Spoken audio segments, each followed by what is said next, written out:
Swavey family, welcome to episode 25 of our Swavey Podcast. My name is Marlena. What's going on, guys? I'm Rob G's. And today we have a very special guest with us, David Correy. So we are super excited to have him with us here today. We're going to chop it up, talk a little bit about, how he got into doing music, what was his inspiration, and what his journey's been like. He has been in the music industry for a little while now.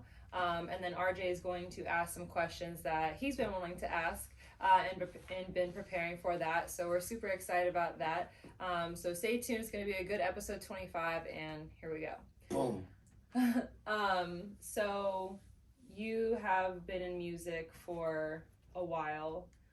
What got you into music? Because typically people have some type of inspiration or something happens to them early on that they get inspired to, take that route. What was that like for you? Oh man, music's in my DNA, bro. Yeah. Like that is like, I feel like everybody's born with something special, like that we all do. Like I feel like that's our purpose on this earth, to exhaust something we're good at. Mm-hmm. And I don't know, like it's kind of one of them stories I kind of just stumbled upon it. You know what I mean? Like my father built me a stage when I was 5 years old out of my bed. So when I tell you I'm initiated, Mm-hmm. like on some Batman shit, Yeah. like this is really like, I don't, like it's not just what I do, it's who I am. Mm-hmm. So I started at such a young age, 5, man. I was always running around, always like, whatever I could grab, it was always like it was a mic. Mm-hmm. Right. And my dad and my parents just kind of like paid attention to my mannerisms, and that like, it was more than just sports for me. Like there was something special about this kid. And yeah, like, I mean, I started with theater. Stage fright was a big thing. I feel like that's really common. Like even you said that you were in theater, and you did like shows and stuff. That is not. Started out like with Mr. Scrooge. Yeah. Like, choir, band. That's, things but like I feel that. like that's very really common for people that get into music and art and stuff like that. They start in theater, plays like and stuff. I started with plays. Bye Bye Birdie was like my first big role. I was Conrad Birdie. I was getting scouted by Baltimore School of Arts by 7th grade, man. Wow. So when I tell you it runs real deep, and I think the thing about me is with music, a lot of people forget it's music business. Mm-hmm. So I'm the doctor behind the specimen you see. Like when I tell you I'm a student of the game, like that is so important to me. Yeah. Because music is forever evolving, right? Oh my gosh. I don't think we in a million years would have thought DJ Khaled would be as influential on Snapchat with certain things. Yeah. He pays attention to the climate of the game. And it's like, me also too falling kind of like I walk a different line. Like I'm not black, but I'm not white. I'm Latino. I'm adopted. Like how am I going to be perceived? What is my sound? Who is David Correy? What's your story? That's been a big part of my journey into trying to figure out my niche. Yeah. Which was like super interesting, because I'm like hyped to talk about this, because like I've chopped it up with these guys, it comes down to it, like, what is David Correy doing in Pittsburgh? And I kind of like, I see, but I was like, you talking to Marlena, like I'm in the gym, I'm at Planet Fitness. I don't go to Planet Fitness like that. I be at LA Fitness, but I needed to sound like where a lot of people don't know me. So like, with the Planet Fitness, I ventured off over there, and then I'm on the joint and shit, and then you walk by, and I think I was talking to you. I think I was texting you. I was like, I think I just seen David Correy in here or whatever, and like I'm in the rap music, and some of the guys that be around, I don't know who you are, but for me, like I've always known who you are, so like I had to double back. And I was like, nah, it's David Correy. Not even from around this area, Pennsylvania. Where he probably be in Miami somewhere where it's hot. Yeah. And I'm tripping, so. And then you called me. Yeah. You're like, I just think I saw David Correy. I said, really? You're like, yeah, but I don't know if that's him or not. And then like, I think maybe later on we got I back went to the counter. I was like, bro, listen, like, tell me if I'm tripping or is David Correy in this bitch. He was like, nah, he be here all the time. I was like, nah. So I went to the Instagram and I said, oh, he be out, he lies. He tapped in and shit. I was like, all right, let me reach out to him and see what's up.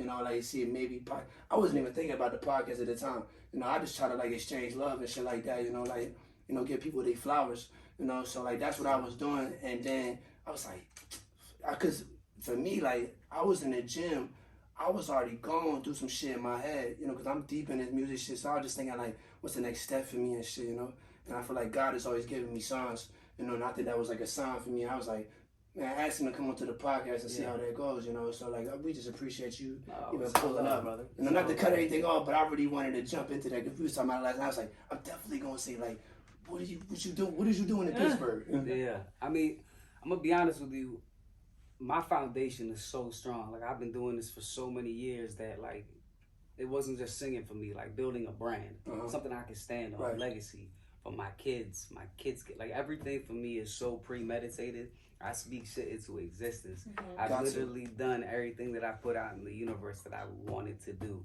So this is about love. This ain't got shit to do with music. Respectfully, Pittsburgh is like a blanket for me. Right.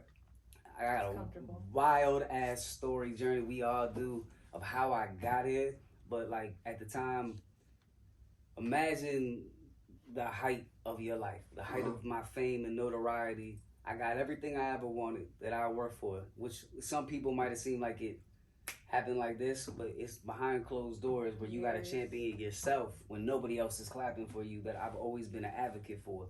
Like, you know, I pray harder than I hurt, bro. You dig what I'm saying? Damn, that was...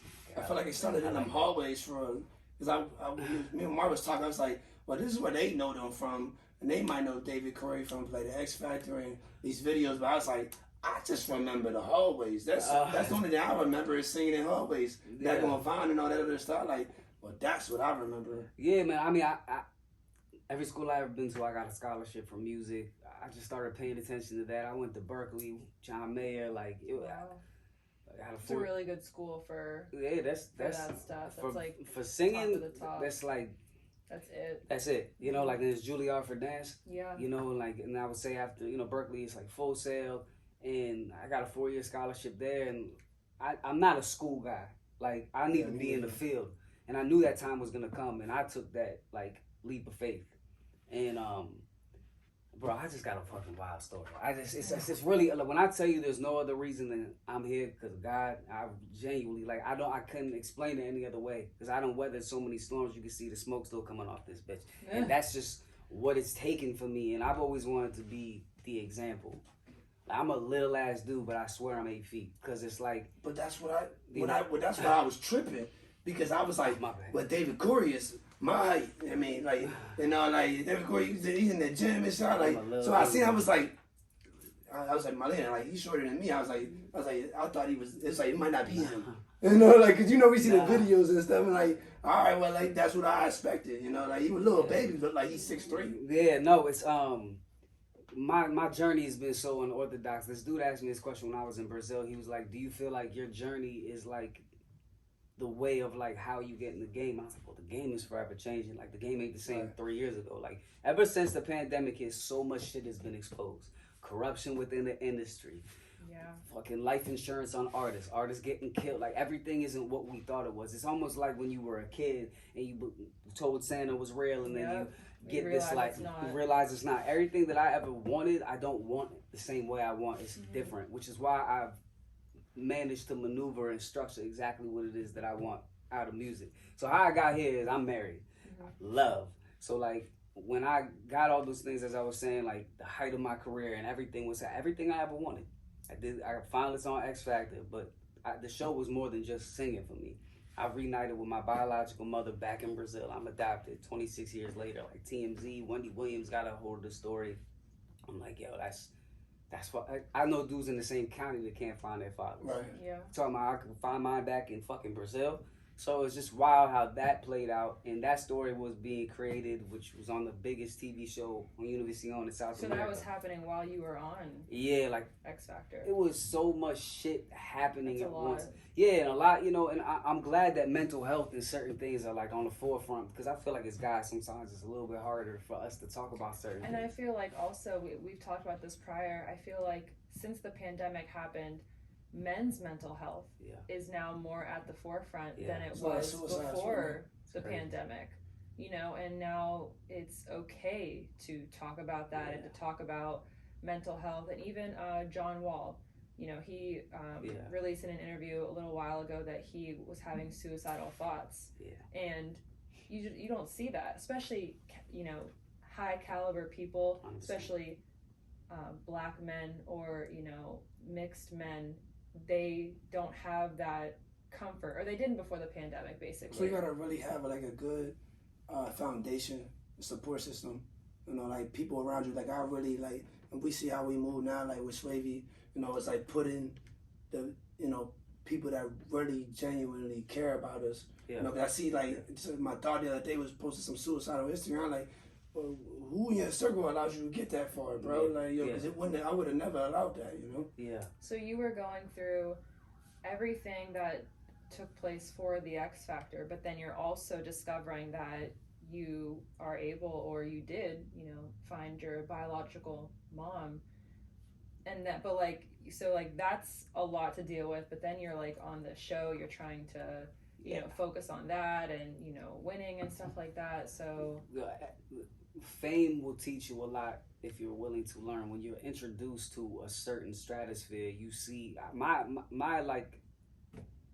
introduction to how I see people. Like, bro, my bullshit meter's on 1,000. I literally experienced everything. Like, nothing surprises me. There's nothing a man or a woman walking this earth could say to me that could affect me more than what I've already been through. You know what I'm saying? So, you know, I watch people switch up. I had to, you know, so I'm dealing with everything that I ever wanted, right? And then all this stuff with my biological mother, meeting her, meeting my family, being on all the South American news.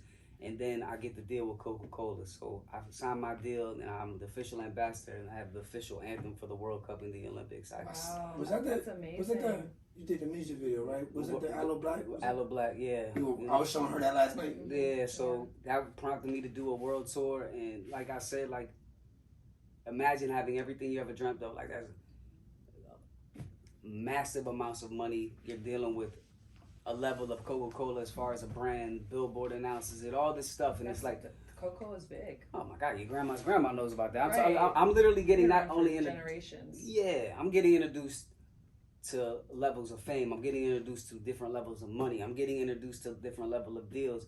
I'm getting introduced to my life is now exposed on a level where like there is no like privacy. There's no privacy, and as all that's happening, I'm in Asia.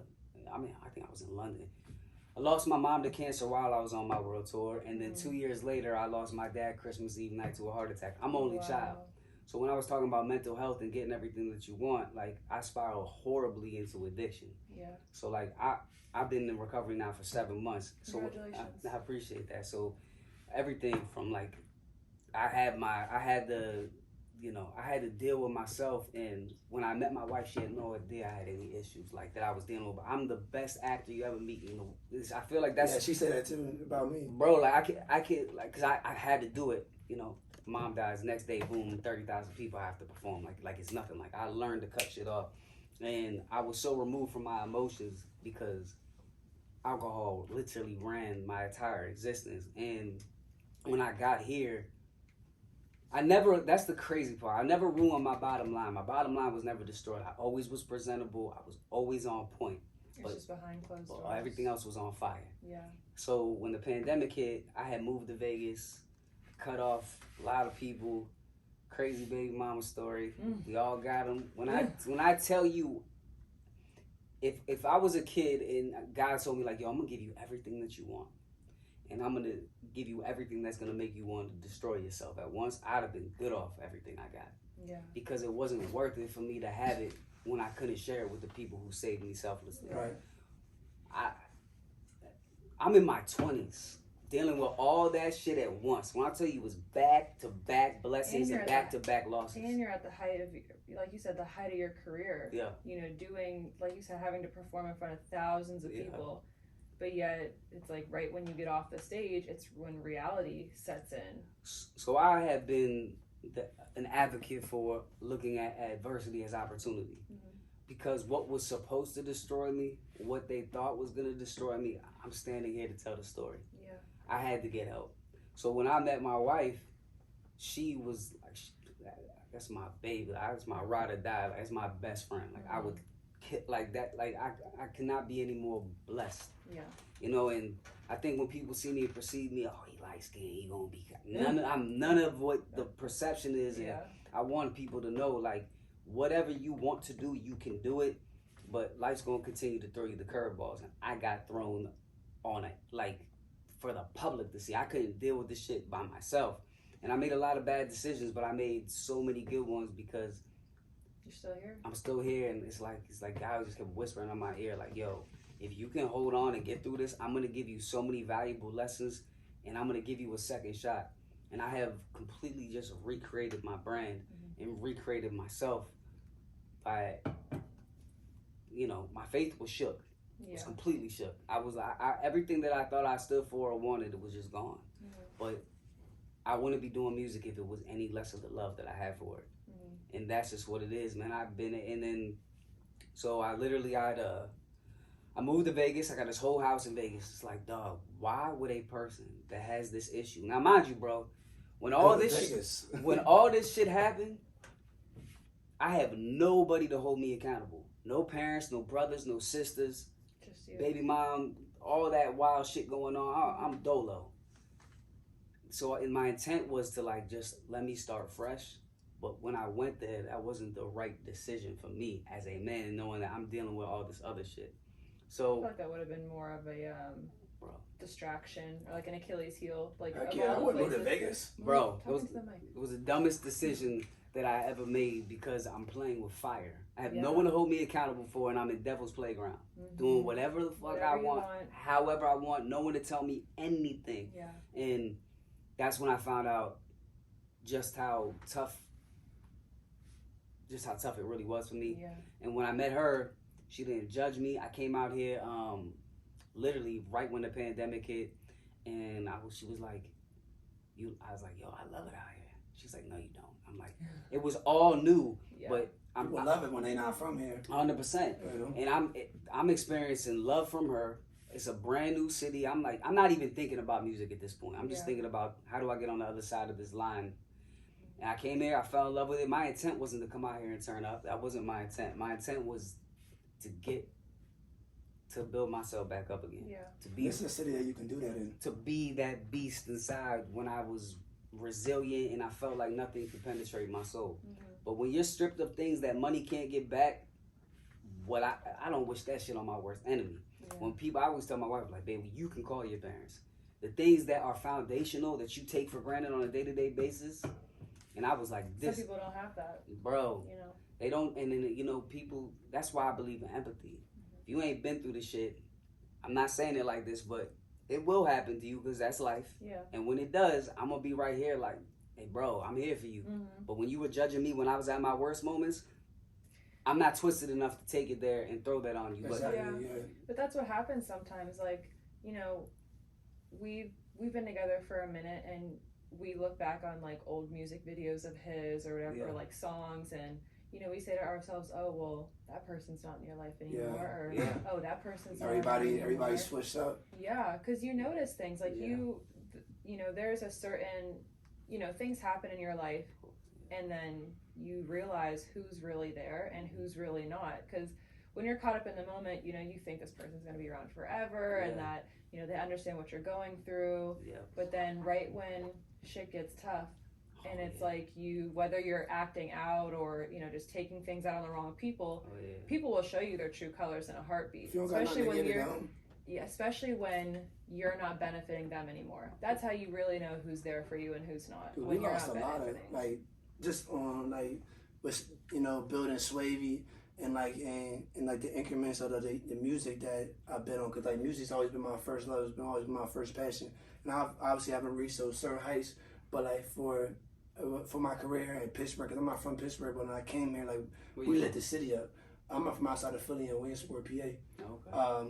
And I moved around, but when I came here, we just lit the city up. We was doing shows, video. But when that was going on, everybody was around. Yeah. Soon, I started focusing on the mental health.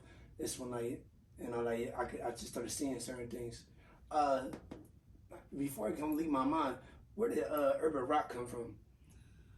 Oh man, I just one day I love live music, so I always had a band. That's my thing. I love what Linkin Park did with Jay-Z. I'm just a big believer in fusion and the evolution of music. Mike and Pac are tatted on me. Purple Rain, you name it. I am a fucking music. Is Biggie over Pac? This is Pac over Biggie for me. Oh, it's Pac for me. I mean, like I love Biggie, but like yeah, I would say I don't meet too many people to see. I think also when you really learn about Tupac, like his mind was so beautiful. I can feel so like I love Biggie, than, but I feel Pac. I always felt anything Pac had to say. You realize how young this man was, brother. Like that shit is not normal. I know people my age that haven't reached those heights. 100%. Yeah, mentally too. Yeah, man. I mean, urban rock was I feel like it's a fusion of who I am, bro. I'm adopted. It's like I'm really Latino. I'm adopted. My parents that adopted me are white. I grew up singing in like a black church. Like so, like it's just like like my nickname in high school was the chameleon. Like I literally walked the wildest line. You know what I mean? And I've always been able to cater to all different races and places. So I was like, yo, urban rock, that shit sounds dope.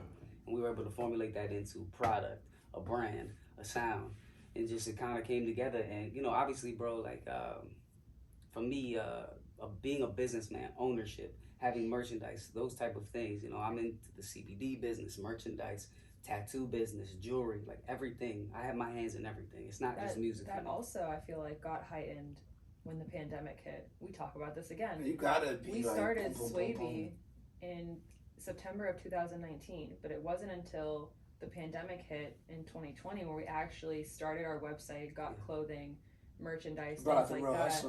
Yeah, but but again, the pandemic just heightened entrepreneurship, 100%. Ownership, and I think it made a lot of people realize that you don't have to go work for someone else. Although it's that comfort and that it's that consistency that does keep people at their 9 to 5s. I mean, we both have them, but it's the entrepreneurship, and it's just knowing that I can have something of my own. You know what I mean? Even if it's not there, like, you know, our brand isn't there right now, but that's mine, that's yours. And, you know, that ownership is, I think, what people are really searching for now. Yeah, and I think the pandemic opened it's just steps, you know, for real, just baby steps, you know, and consistency that we've learned, you know, is just really picking up something and just sticking at it and staying at it and being passionate, being consistent, you know, having love for what you're doing, because otherwise you run out of love for something, it's kind of over after that. It's 2022, man. It's a different progressive way of thinking. You know, it's not, you know, go to school, come home, do your homework, and fucking you're gonna go to, you know how many people I know in debt from college? For life? Me. You know yeah, I always do. We talk about this. I'm a big believer in, like, I didn't come up with the internet. Like I said, like if you're able to keep on transcending as these times change, it really shows you who you really are. But there's not necessarily a blueprint anymore. Like you got the same 24 hours. There's a million different ways to get money, and there's a million different ways for you to expose your talent. Yeah, and it's a shame because I think if that was heightened years ago, right, you know, there wouldn't be that much debt for people that did go to college, whether for 2 years, 4 years, or whatever. Like, it would be completely different. But I feel like how the world works is for a reason. 100%. Like, there's reasons why entrepreneurship just happened when not just happened, but became more magnified. Yeah, exactly. There's a reason for that, because there's people in place that don't want certain things to happen. You know, you have a certain structure that the United States has been for a very long time, but now you see things start to change. You see people start to change and different people getting into office or whatever, and now it's just like, you don't have to do what everyone wants you to do. You don't have to go to college. But again, growing up, that was the standard. You go to school, you go to college. After college, you get a job in your field. Yeah. But half the jobs out there, you don't need a college degree. Retire at 70. And half the time, you don't find a job in your field after college because they want you to have experience. 100%. But how do you have experience if you don't get in your field? You know what I mean? Everything has changed. The pandemic heightened every aspect of life. The government's crooked. I mean, we could go on for days. Oh God!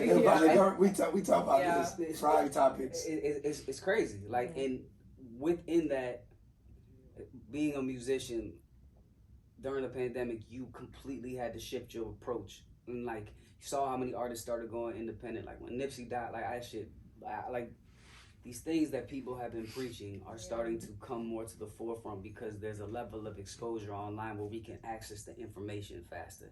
And if you knew better, you do better. So that's why at least every day there's an extensive amount of time that I am literally just going down the wormhole of studying and feeding my brain. Your diet ain't just what you eat, bro. It's what you feed your soul in all aspects. Information is powerful. 100%. Honestly, asking questions, looking deeper into things. Like, you can never know too much. 100%.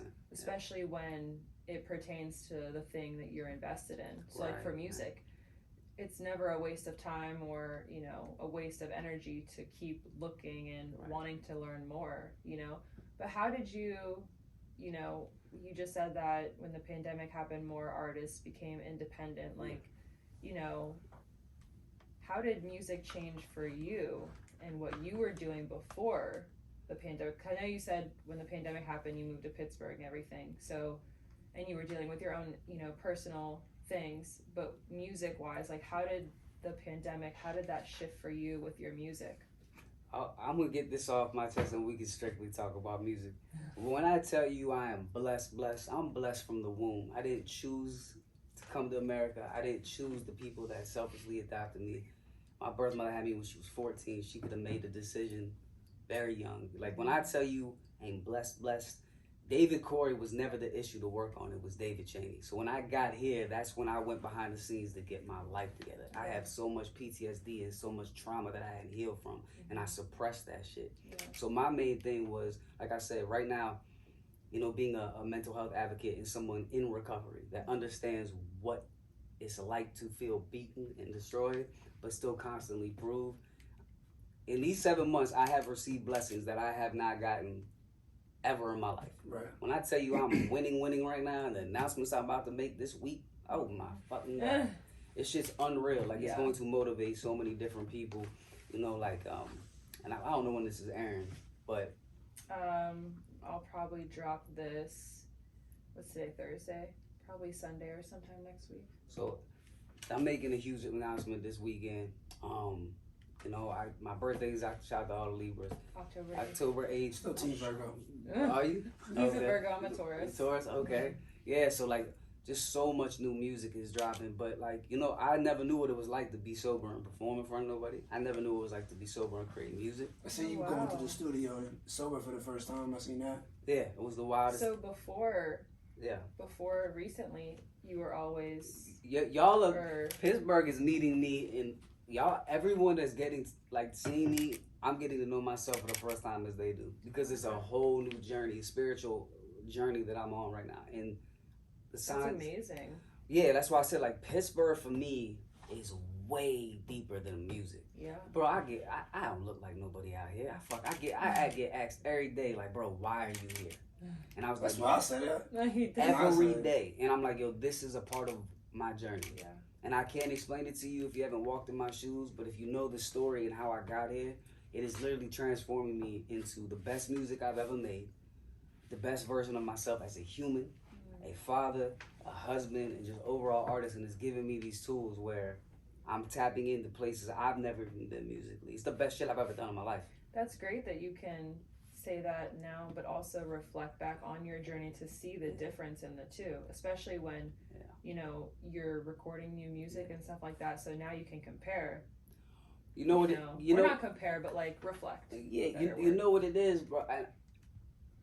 When your foundation is stripped from you, I felt like an orphan again with both of my parents. Like, so to be out here moving like Tupac, like an outlaw, middle fingers out the window with no cares.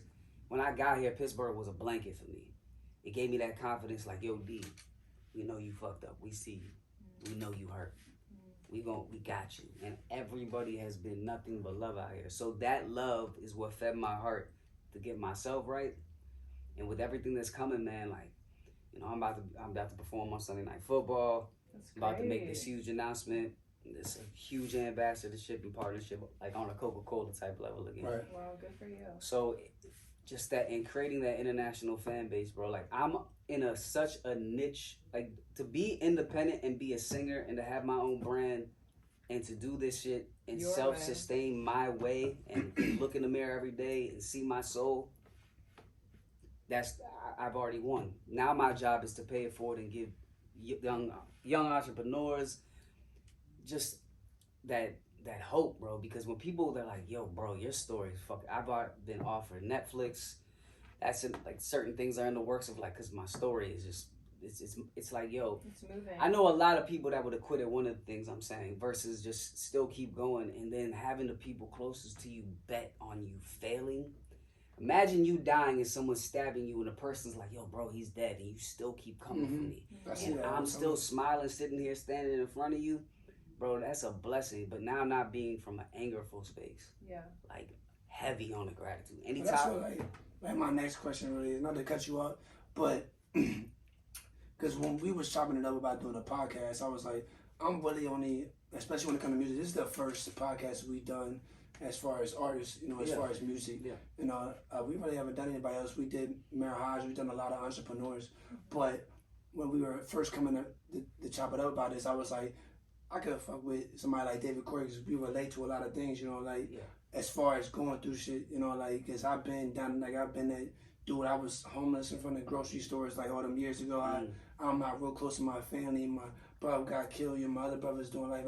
I've been through a lot of things in my life, and you're still positive. And I'm still positive, 100%. And my thing is like, and me and Marv, we come from very different backgrounds, so what I try to chop when I come to the service to talk to people, I always had the same question, is a lot of it, because a lot of this is surreal for me, still being here, us chopping it up, it's still surreal for me, is that I'm still leveling up, I'm still doing I don't even know how I'm even, doing this, yeah, but you do. My question is just, when you get through, because even when I was in the gym working out, I was like, all right, how am I going to push through whatever is going through with me, with depression, with all this stuff on top of my shoulders. How do you, when you find yourself at that point, how do you adversity? How do you push through that and continue to keep moving forward? Bro, I'm a very spiritual person. I'm heavy on gratitude, and anytime God wants to show off in my life, I let him. But if I can look in the mirror every day and know that I've exhausted a piece of myself to literally empty myself for others, because I genuinely believe, bro, I'm a vessel. I'm just here playing my role, and if it's this big, I'm doing what I'm supposed to. As a kid, my mom used to get mad at me, when we were in church. She was like, yo, she's like, you're being so selfish right now. I'm like, why? She was like, God gave you this gift, and you're not gonna share it.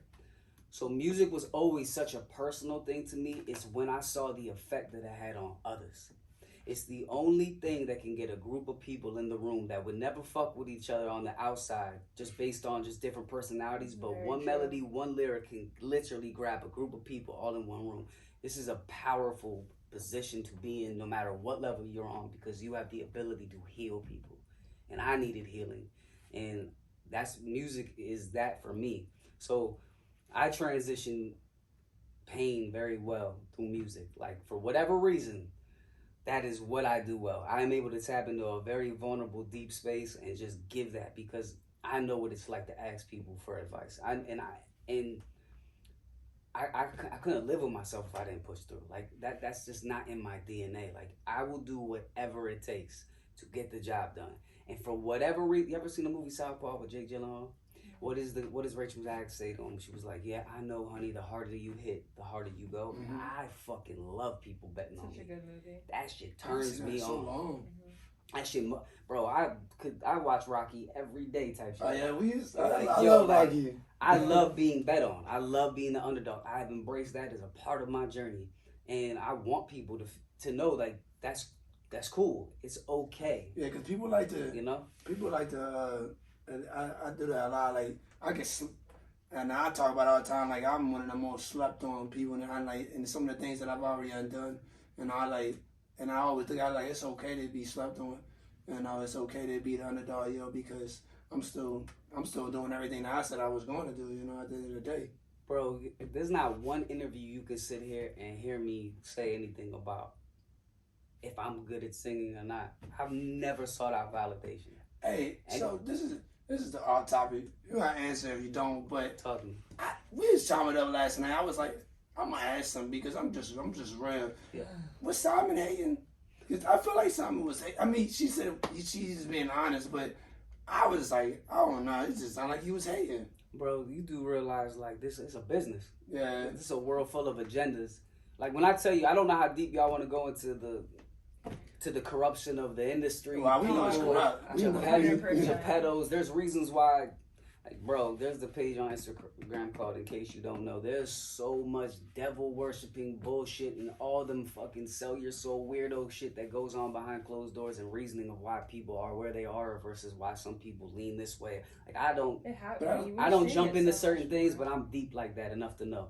I just be quiet. Like, bro, like I said, there's a million Michael Jordans that you pass in Pittsburgh playing ball that will never have that shot. Right? Yeah. Someone asked me yesterday, do you think the best people play in the NBA? I said, of course, there's some, but there's a million you don't see. Everybody doesn't get that chance to do. There's a million talented people. You have to be in the right area, and it's about who you know, not what you know. It's timing, and maybe that's not for you. Maybe that's God pushing you in a direction like, yo, bro, like, what's not for me is not for me. I don't even try to overthink why something didn't happen for me. Right. Like, I really am so, like, accepting of when it happens, it's going to happen for me.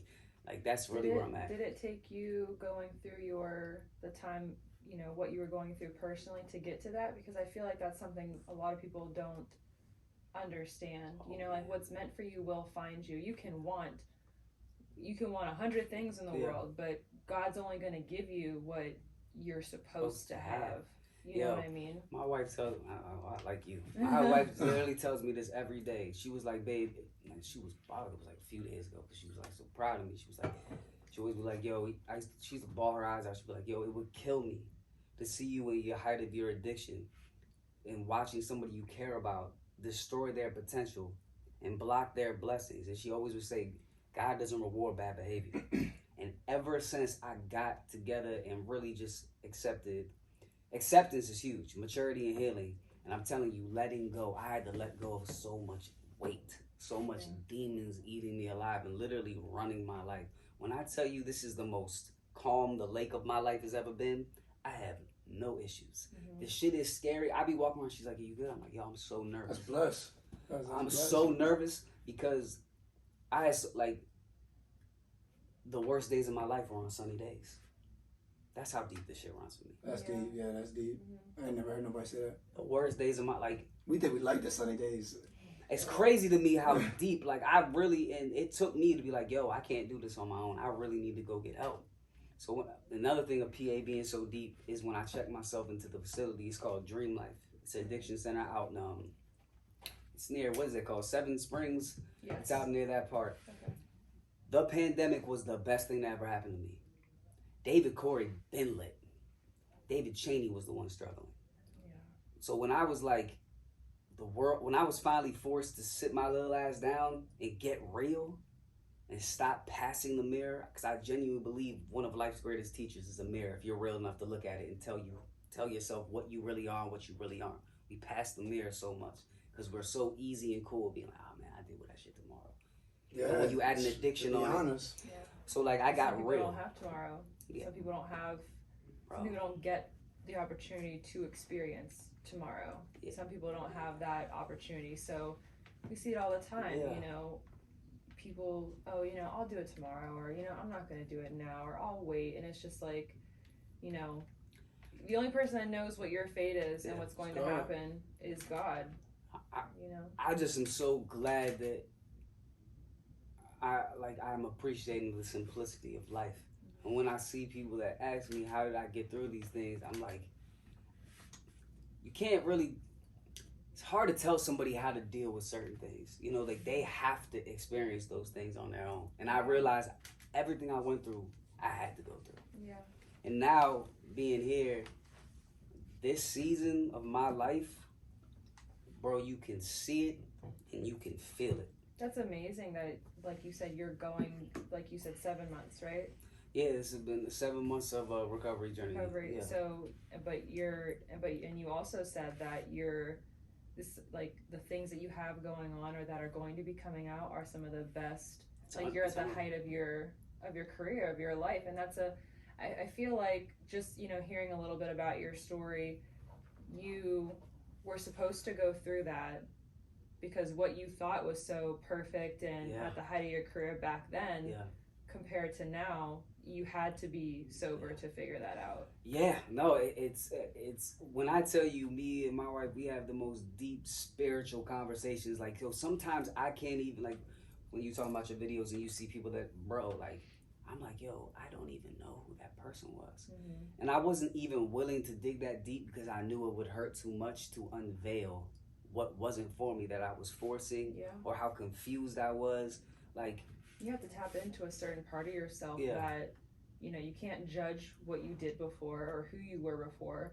Like you said, you have to come into acceptance with it and just, you know, analyze it, discover or realize who you don't want to be anymore, or where you're headed, and how can I be the person I need to be with where I want to go in life. I'm gonna be honest with you, like, for any artists watching this too, like, I've been so militant since a young age, like on some David Goggins shit. Like at 5, like little shit, like, you know, you get your sock, you get to they would print up like cards playing soccer. I go back and sign them joints, like, yo, hold this is gonna be something one day. Like, I've done that. I've reconstructed my body when it came to my tattoos. I did every single thing thinking like I was a label for myself. That's why I tell people all the time, like, no one's gonna come save you.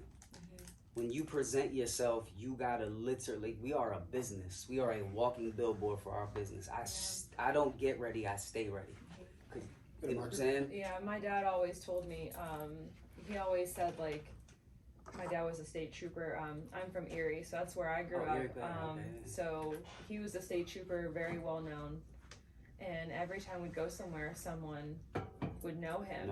But growing up, it was always like, I have to remember that no matter where I am, I'm representing Matt Harris, like or like, you know, the family and stuff like that. But so I've developed that now that, you know, when I'm out and about, it's okay, I'm representing Marlena, I'm representing him, I'm representing our brand. Like, you have to always remember that people are watching and they're watching you to fail. So you always have to, especially with, you know, him and the music and stuff and our brand, like, people want you to fail. You have to constantly. I don't think that I do. I'm not out like that. I'm not out like that. You know, I stay home, but, you know, just within the music and being with him and seeing that, you know, over the years, like, you can definitely sense when there's that jealousy or envy. Yet he is someone that is the complete opposite. He doesn't care if you're at a higher level than him or, you know, just starting out. Like, he shows you love.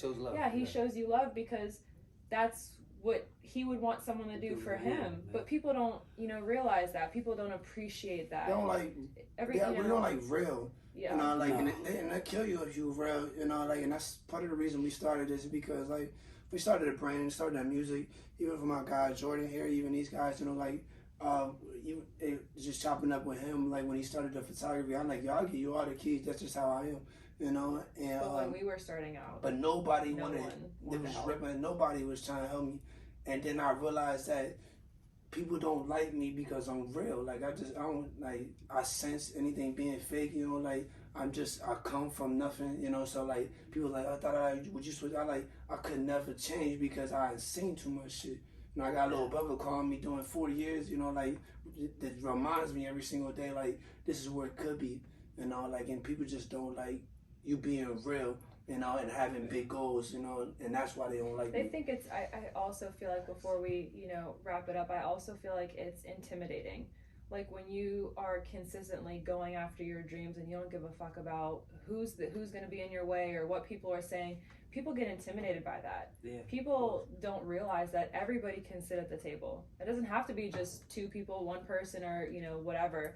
There's plenty of room for people to elevate and to make their dreams come true, or just to, you know, create the life they want to have. But I feel like in this city, at least from what, you know, him and I have experienced, like, a lot of people are, you know, envious and jealous, and, you know, they judge. You don't get to see that side, David. You get to see the love here.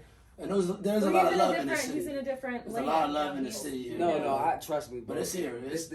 This world is impure in its own sense, but we're in the worst industry in the world, bro. The music industry. I've seen people that will get over on their own kids to, you know, to try to, like, you know, It's like makeup for lost. Like when I talk to my wife all the time. I was like, babe, I have literally seen people do the most foulest shit to their own kids, to their own people, just to make up for lost time because they were a loser in high school and they might get this little bit of clout at this job and they abuse their power. We see that through the government. We see that through the music industry. There's a lot of weird things. For me, I show love. Now, however, you are absolutely right. But another thing, I just want you to look at it like this. As much love as I do get is also as much as what I've gotten since I was a kid. Yo, what the fuck is that? Could that potentially come over here and fuck with what we got going on? Because I've been here my whole life, and you gonna have this little tattoo pretty boy come over here and take some shit, and I'm not even on that type of time. I don't care. Yeah. You know what my motto is of life? It's very simple. Apply this to your life. If you like it, I love it. That's where I'm at in my life. The most simplest thing I can tell you. If you like it, I love it, bro. I have no beef, no envy, no hate in my body. Because there's so many ways to get it nowadays. Like, dog, even if you don't get the support here, you could have a viral moment that opens you up to a whole new fan base over here and not have to worry with this stuff. I tell him all the time, like, imagine you in Atlanta or somewhere else in the world. You have no idea what the possibility of people that want to see you win and will cheer you on and stuff like that just because of the person you are, not even because of the music. That's why I'm big on, like, it's not, we always talk about, like, it's about what you know or who you know, like, and I used to look at things like that, but now I think it's, and what I pride myself in the last 2 years is about what people know me for, and when I gotta go one day, like, lasting impression. I mean, if you meet me, what do you really know about me? You know, you got something to say about me? You know what? To bring it back to you, you asked the question. One of the main things that I asked myself when I was in treatment was, is this how you want to be remembered? Is this how you want to go out? That alone stuck with me because I was like, this ain't going to be how my story ends. This is going to be how that new chapter inspires people, bro. It's very simple, bro. I chose growth. I could either victimize myself the rest of my life. Shit happens. I had to get over it. It was the hardest thing to say out loud. Yo, people die every day, bro. Granted, it was very close to home and certain things and fame and all that, but I chose growth. And I have other people that do love me in my life that rely on me. And I need to be there for them. So in this new stage of my life, bro, the days that you feel down are some people would kill to be in that position that you're in. And I overlook that sometimes. Like when I'm having a bad day, I'm like, bro, is it really that bad? Right. Is it really that bad? Yeah. I got the air in my lungs, bro. But are we wrapping up? Yeah. No, what do you have? Well, before this, music, yeah. This is a mic. I got a lot of mics at the house, but I couldn't find a good one. Okay. This is the one I'm actually recording right now. It's a tape, Almost Never. It drops October 1st. So I want to see if you were signed for it. Yeah, for sure. Right here. Yeah. You know, because I'm about to go home at night and still record on that same mic. Yeah, and real quick too, man, to anyone that isn't familiar with me, man, David Correy got all new music coming out. Please go to my Instagram. It's the same for everything. We're in the studio every day. Yeah, we're gonna put your handles on, the description, on the video and everything. And I just want to say I appreciate you just sharing, that wisdom. He'll talk music all day. Yeah. All day long. I'm more of a sports person. Oh, we could have done that too. You watching the game tonight? I am. She loves I love Don't the talk to me about it. Steelers. She talking about all that. LeBron, I'm a big LeBron fan, which means I'm a big Laker fan.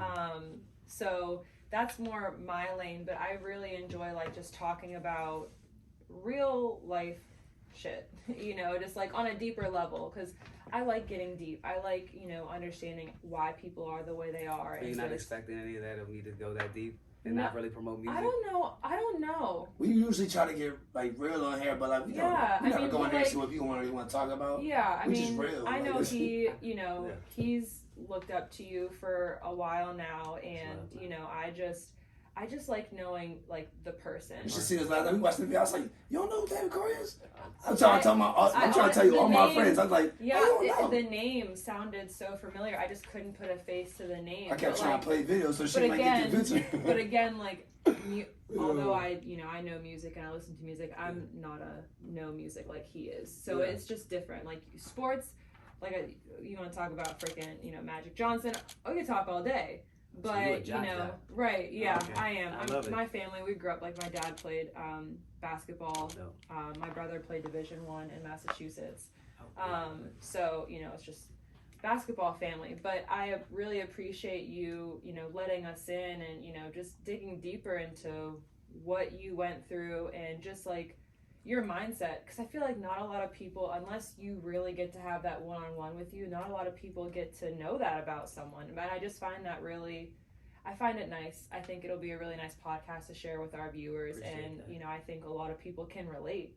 But then it all, might help other people, exactly, and that's what this is for. Yeah, we really like to talk to people, share value, exchange value, and just really get to know people on a deeper level than what you see on the internet.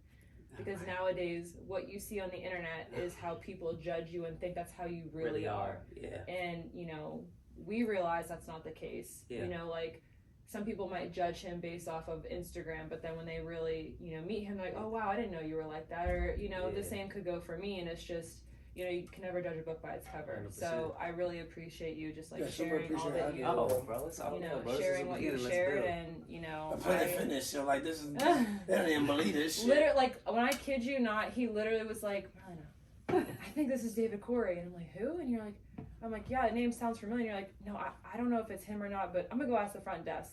And he hangs up. He goes, ask the front desk. And then he called me back later, and he's like, that was David Correy. That was fucking David Correy. I'm like, why didn't you go up and, like, say something to him? Or, like, I know. I get that all the time. Like, don't talk to me while I'm in the gym. Yeah, whatever. Like the one place, like, I'm especially as men. So I was like, I'm gonna just hit him on the gram. I was like, see if he responds. I'm the same way, man. I love meeting new people. And like I said, bro, this city has embraced me. It's just, and the people I've met. This is the first time I felt protected since my parents died. Like, I feel at peace. And like, this city, regardless of if it's, like I said, like I got a show. I'm performing at PNC Park for Latino Heritage Festival on my birthday, and I just did a David Allen event, and like that wasn't I wasn't trying to perform out here like that. I was here for love and get my shit together. But then look what you coming here and finding all that. There is a lot of love in the city. Yeah, you just have you to gotta find it. You know what I'm saying? You gotta right people. Yeah, you gotta be an asshole that hates somebody that don't even put that energy out. That's you gotta check yourself, not me at that point. I don't even go out my way to do. Like, bro, like I said, if you like it, I love it. I just want to see people win. I know what it's like to get that high, man. Music. That's a good slogan. If you like it, I love it. I'm trying to tell you, bro. That's a good slogan. Hey, can we get a picture? Yeah. Let me just wrap it up. Thank you, Swavey family, for tuning into episode 25. David Correy, thank you so much for having us. I greatly appreciate it. Stay tapped in for episode 26. That'll be coming shortly.